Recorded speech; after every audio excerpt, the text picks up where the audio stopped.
Recently, I had a chance to visit Dun Aengus on Inishmore with a good friend.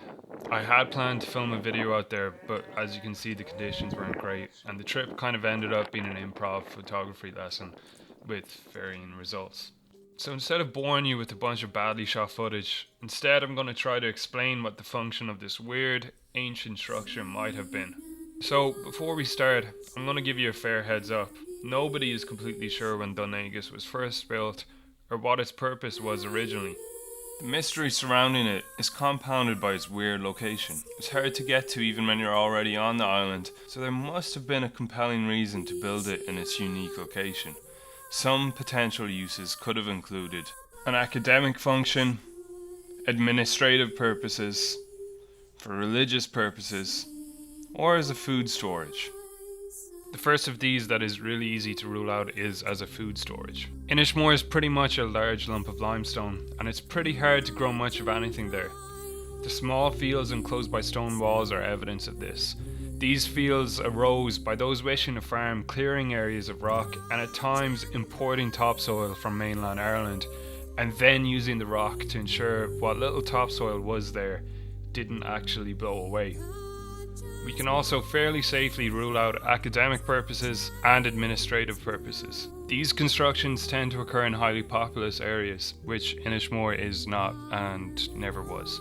So the only other viable reason for construction was a religious purpose, but the question remains as to why Dun Aengus was built in the first place.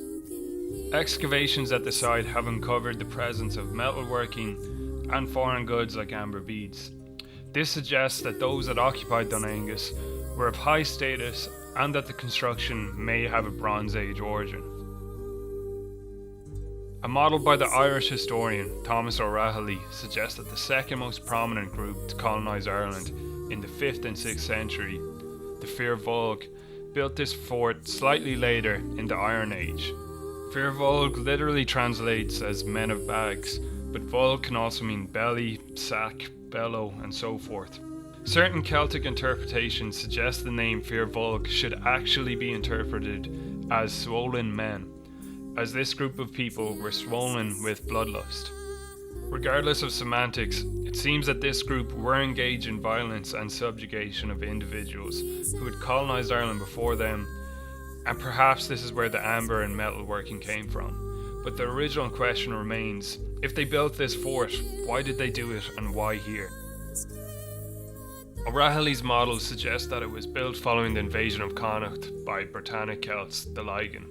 This again points to a defensive purpose for Dun Aengus. Considering the accounts that the Fir Bolg were a violence-prone group, and that the Ligan conquest may have proven to be an existential threat to the Fir Bolg, it's not too hard to imagine that this event may have been the catalyst for the construction of Dun Aengus. But what about the potential religious purpose for the site? One of the suggested evidences for this is the ceremonial platform in the middle of the fort, which you can see in the right of this picture. This is thought to have been used for material sacrifices to the gods.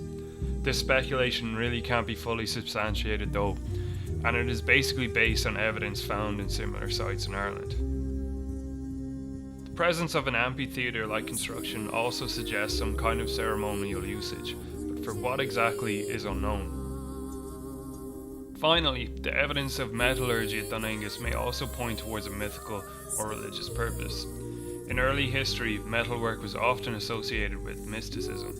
Popular culture gives reference to this, Game of Thrones being the most pertinent reference currently.